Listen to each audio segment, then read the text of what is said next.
నమస్కారం క్రాంతి కుమార్ గారు. నమస్కారం. చెప్పండి క్రాంతి కుమార్ గారు, గత 3 నెలలుగా ప్రైమ్ 9లో మనం ఒక ఎడ్యుకేషన్ని ఒక స్పెషల్ టాపిక్గా తీసుకున్నాం. ఎడ్యుకేషన్ అంటే ఒక దేవాలయం.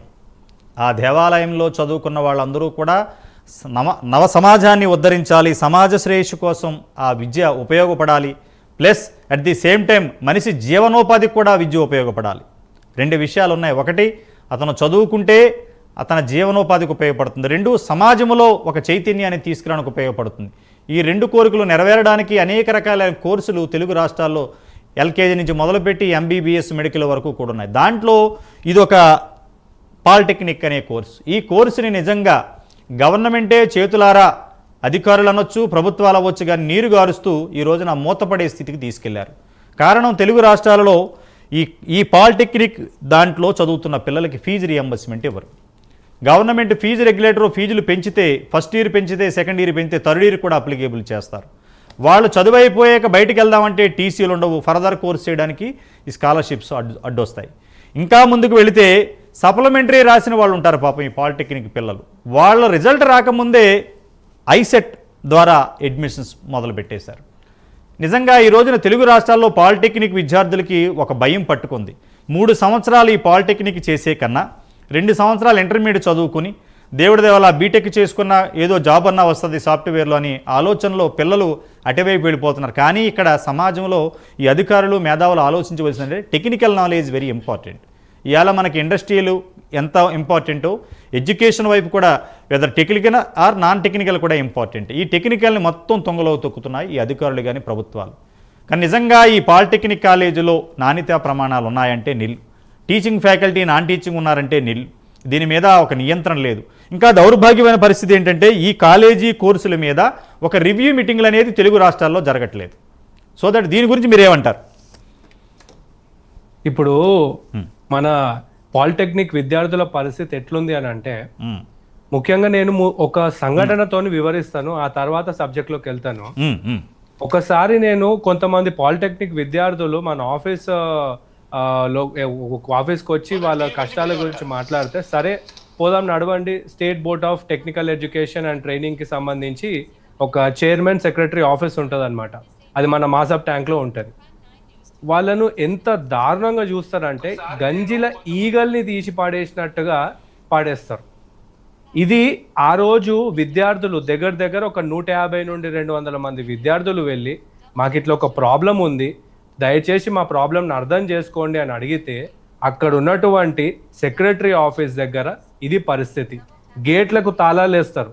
ప్రభుత్వ ఉద్యోగులు అయి ఉండి మార్నింగ్ 10 o'clock నుండి 5 గంటల వరకు ఒకడు రాని, 2 రాని, 100 మంది రాని, 1000 మంది రాని, ఎంతమంది వచ్చినా సరే వాళ్ళ కంప్లైంట్స్ అన్నిటిని తీసుకోవాల్సినటువంటి బాధ్యత ఏ గవర్నమెంట్ ఆఫీస్కైనా ఉంటుంది. కానీ అక్కడ గేట్లకు తాళం వేసేసి ముఖాలు చూసి బొట్లు పెట్టే రకాలలాగా ఈ గవర్నమెంట్ ఆఫీసర్లు తయారయ్యారు. ఆ రోజు పోయి అక్కడ లొల్లి చేస్తే అప్పుడు విద్యార్థుల కంప్లైంట్స్ వాళ్ళు తీసుకోవడం జరిగింది. అయితే ఇక్కడ 1 కాదు 2 కాదు, ఇప్పుడు మన దగ్గర ఈసెట్ అని ఉంటుంది. ఇప్పుడు నార్మలీ ఇంజనీరింగ్ కోర్సులోకి ఎంటర్ అవ్వాలనుకునే వాళ్ళకు ఎంసెట్ ఎగ్జామ్ ఎలాగైతే ఉంటుందో ఇంటర్మీడియట్ తర్వాత, అదేవిధంగా పాలిటెక్నిక్ 3rd ఇయర్ తర్వాత డైరెక్ట్గా 2nd ఇయర్ ఇంజనీరింగ్కి లాటరల్ ఎంట్రీ తీసుకోవడానికి ఈసెట్ అనే ఒక ఎగ్జామ్ పెడతారు. ఈ ఎగ్జామ్కి కూడా గవర్నమెంట్ పరిధిలోనే ఈసెట్ బోర్డు ఉంటుంది, గవర్నమెంట్ పరిధిలోనే state board of technical education and training ఉంటుంది. ఈ 2 బోర్డులు ఒక ప్రాపర్గా కోఆర్డినేట్ చేసుకొని ఆ తర్వాత ఈ ఈసెట్ కౌన్సిలింగ్ అయి ఉండొచ్చు, వీటన్నిటిని కండక్ట్ చేయాలి. పోయిన సంవత్సరం కొంతమంది స్టూడెంట్స్ ఒక తీవ్రమైన సమస్యను తీసుకొని వచ్చారు. అన్న మాకు అసలు కొన్ని టెక్నికల్ రీజన్స్ వల్ల సప్లిమెంటరీ రాయాల్సిన పరిస్థితి వచ్చింది.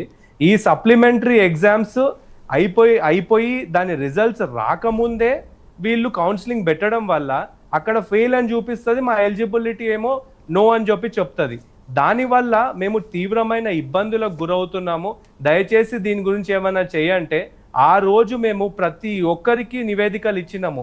అక్కడ ఉన్నటువంటి chairman of Telangana state council of higher education ఎవరైతే ఉన్నారో వారికి నివేదిక ఇచ్చినాము. అండ్ రకరకాల ప్రిన్సిపల్ సెక్రటరీ దగ్గర నుండి దీనికి సంబంధించి ఏవేవైతే యూనివర్సిటీ ఛాన్సలర్స్ ఎవరైతున్నారో వాళ్ళందరికీ ఇచ్చినాం, అయినా నో యూస్. దీని తర్వాత ఇంకొక ఇష్యూ వచ్చింది.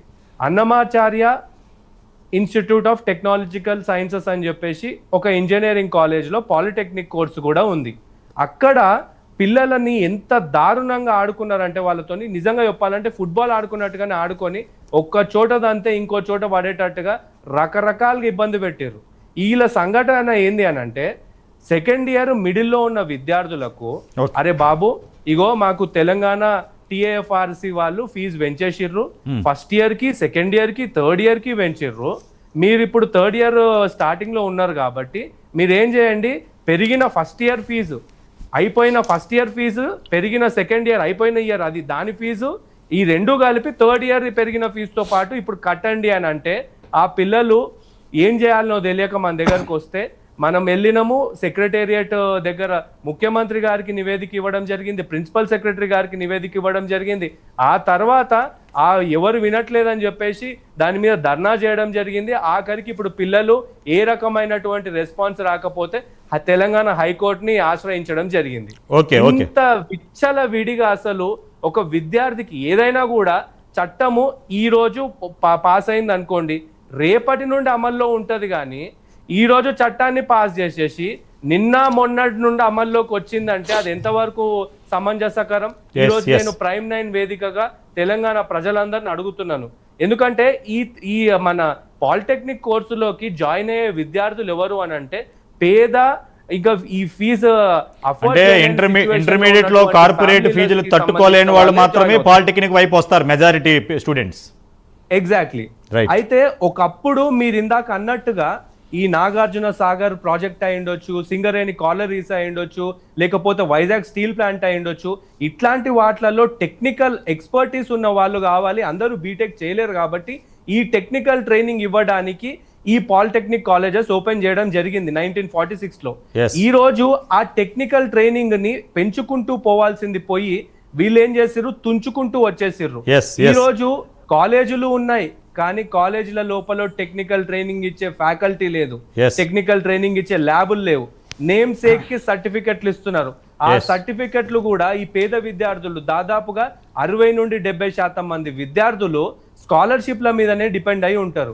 ఒకటేసారి 15 వేల స్కాలర్షిప్లు వాళ్ళకి, అంటే అంత అమౌంట్ డిఫరెన్షియల్ అమౌంట్ ఉంటే ఆ 15 వేల అమౌంట్ ని మొత్తం కలిపి 45,000 థర్డ్ ఇయర్ అయిపోయిన తర్వాత ఈ అమౌంట్ కడితేనే మీకు సర్టిఫికెట్ ఇస్తానని చెప్పేసి మొన్నటికి మొన్న ఒక వారం రోజుల క్రితము TKR ఇంజనీరింగ్ కాలేజ్ కి సంబంధించినటువంటి పాలిటెక్నిక్ స్టూడెంట్స్ వచ్చిర్రు.